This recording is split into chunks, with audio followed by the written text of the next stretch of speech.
Hello મિત્રો, શેરબજારની વાતોમાં મિત્રો 1 ફેબ્રુઆરી બજેટ આવી રહ્યું છે અને બજેટમાં કયા શેરો, કયા સેક્ટર,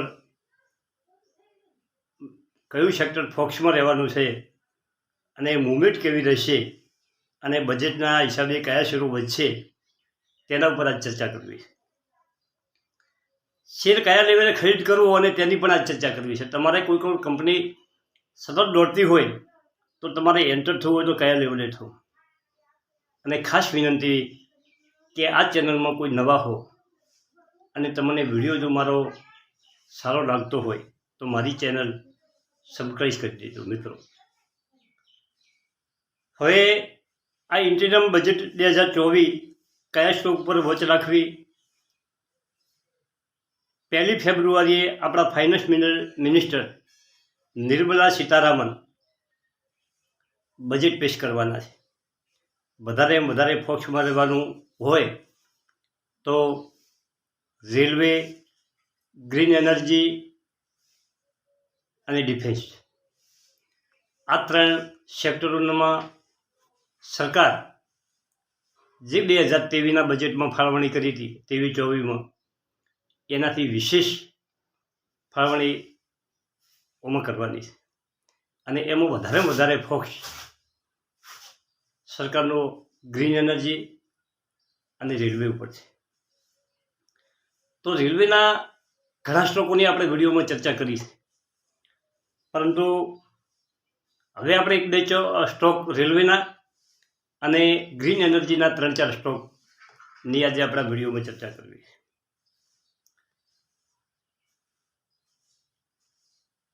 તેમાં આ કંપની સારામાં સારી કંપની છે, ટીટાગઢ વેગન.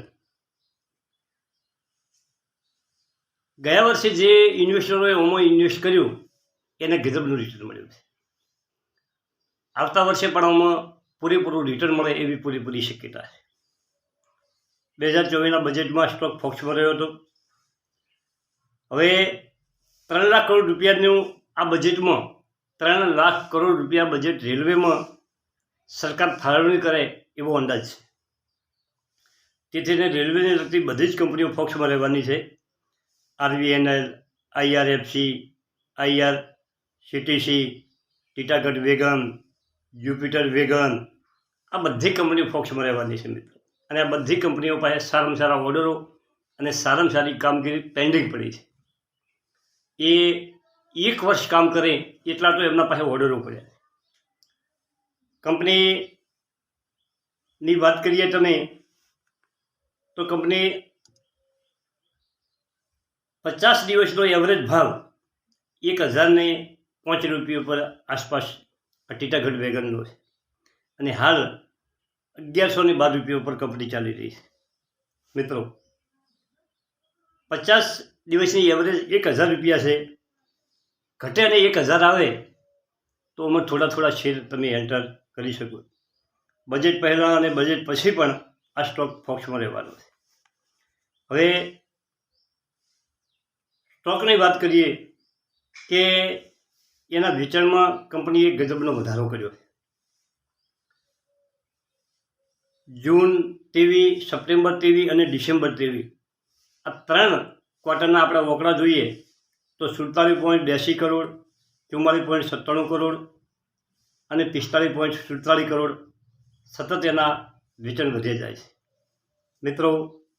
અને નફામાં પણ જૂનમાં 7 કરોડ અને સીધો ડિસેમ્બરમાં 20 કરોડ નફો થયો છે મિત્રો. સ્ટોકની પ્રાઇસ વાત કરીએ તો કંપનીએ ગજબનું રિટર્ન આપ્યું છે.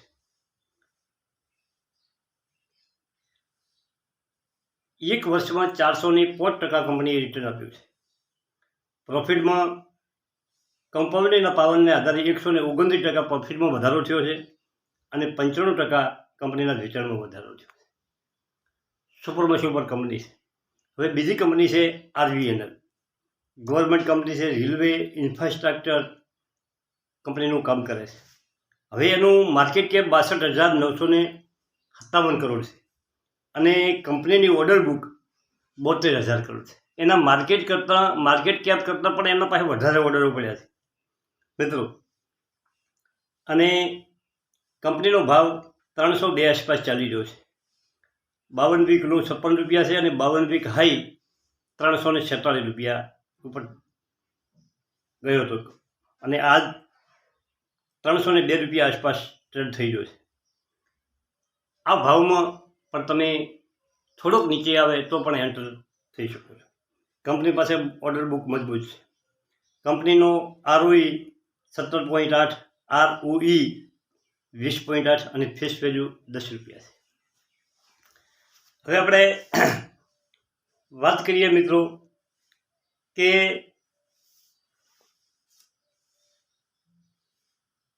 ટીટાગઢ વેગનમાં ખાસ આપણે બુલિશ કેમ છીએ તો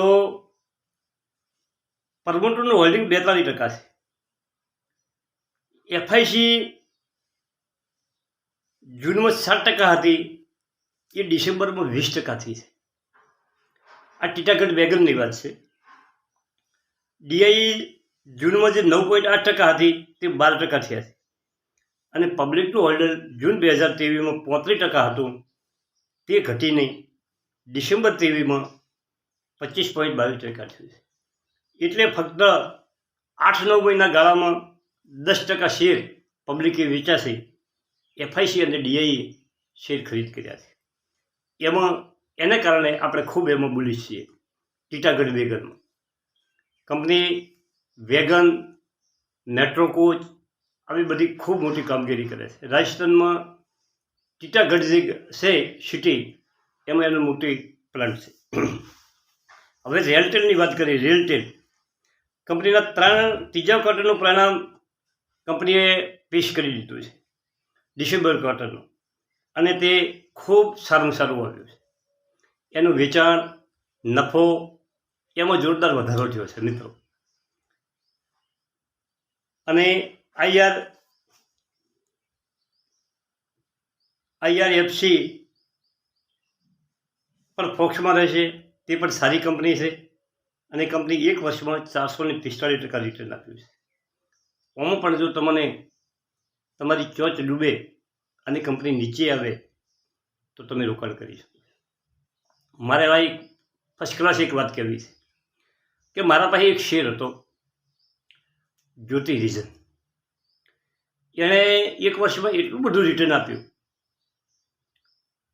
કે એ 200 રૂપિયાનો શેર 200-500 રૂપિયાનો શેર 4000 પહોંચી ગયો. 10 વર્ષ સુધી જે કંપની રિટર્ન આપે એ એક વર્ષમાં રિટર્ન આપી દીધું. હવે આટલું બધું કંપની રિટર્ન આપ્યું હોય તો 1-2 વર્ષ એ કંપની ધીમી પડવાની, નીચે આવવાની અને ધીમી પડવાની. એના માટે ગભરાવાનું નહીં. કંપનીનું પોટેન્શિયલ જોવાનું.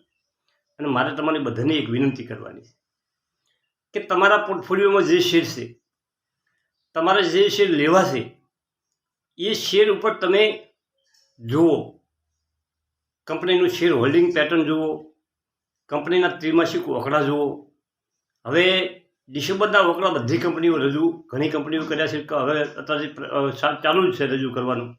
તો તમારી પાસે રહેલી કંપની કે તમારે જે લેવાની છે કંપની એને વેચાણ વધાર્યું છે, નફો વધાર્યો છે, કંપનીનું કામ મજા છે. જો કંપનીનો નફો વધતો હોય, કંપનીનું વેચાણ વધતું હોય તો કંપની સારી. કોઈ કંપનીનું વેચાણ ઘટતું હોય તો ભાવ ઘટવાનો છે. પરંતુ એનું બીજું કદાચ વેચાણ ઘટતું હોય ને ભાવ વધતો હોય તો નફો વધતો હશે. વેચાણ થોડું ઘટતું હોય પણ નફો વધતો હોય કોઈ કારણો છે મિત્રો, અથવા એમાં કોઈ ન્યૂઝ હોય, એ બધું તમારે લક્ષ્યમાં રાખવું પડે. કોઈ કારણોસર કોઈ કંપનીમાં કોઈ ખરાબી આવી ગઈ હોય તો એવા શેરને તમારે છોડતા વાત ના કરવી જોઈએ.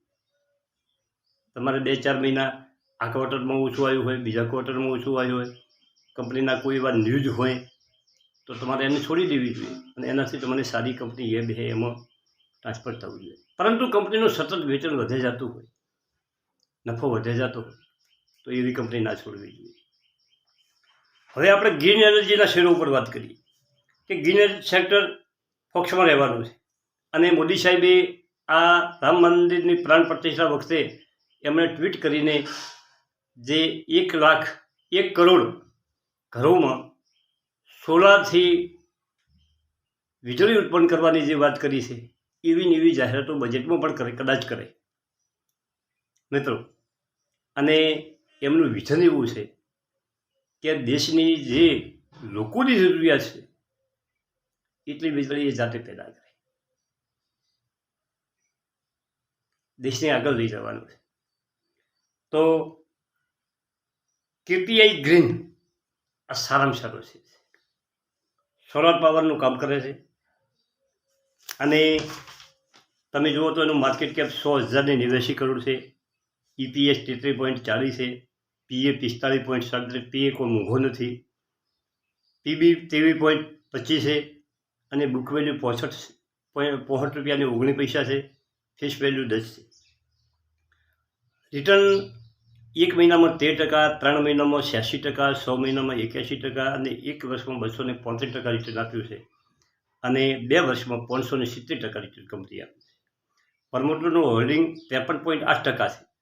હવે આમાં એક જ તકલીફ છે કે પ્રમોટરના શેર ગીરવે મૂકેલા છે મિત્રો, એટલે કે કંપની ઉપર દેવું છે. કેટલું દેવું છે અને દેવું કેટલું ઓછું કર્યું છે એ આપણે એના પછીના વિડીયોમાં આપણને ન્યૂઝ મળશે એટલે આપણે એની ચર્ચા કરીશું. FIC 5.96% છે, DI 2.96% છે અને પબ્લિકનું હોલ્ડિંગ 38.86% છે. એવો ને એવો બીજો એક શેર છે ઇરેડા, હમણાં IPO આવ્યો હતો મિત્રો. 52 રૂપિયા કે 35 રૂપિયા ઉપર આનો IPO આવ્યો હતો અને 66 રૂપિયામાં ખુલ્યો હતો. ડબલ પૈસા થઈ જતા 32 રૂપિયામાં IPO આવ્યો હતો. ડબલ પૈસા 66માં લેવાની ઈચ્છા ઘણાને હતી અને ઘણા લીધા હશે. એ સીધો હોશ થઈ ગયો, 150 થઈ ગયો. અને આ કંપની હજી પણ ચાલે એવી કંપની છે. વારી એનર્જી આ શેર ગુડ શેર છે પણ એના કિંમત ખૂબ ઊંચી થઈ છે. સુલોન એનર્જી આ બધા શેરો ચાલશે, ખૂબ ચાલશે મિત્રો. સુલોને દેવું ઓછું કરી દીધું છે, ખૂબ સારું કામ છે. તમે કોઈ વખત કચ્છમાં જ આવો, કચ્છની મુલાકાત લીધી હોય તો સુલોન એનર્જીની ખૂબ પવનચક્કીઓ આખા કચ્છમાં પથરાયેલી છે મિત્રો. અને કાઠિયાવાડમાં પણ જામનગર જિલ્લો અને અહીંયા ખૂબ પવનચક્કીઓ સુલોન એનર્જીની કામ કરી રહી છે. થેન્ક યુ, આભાર.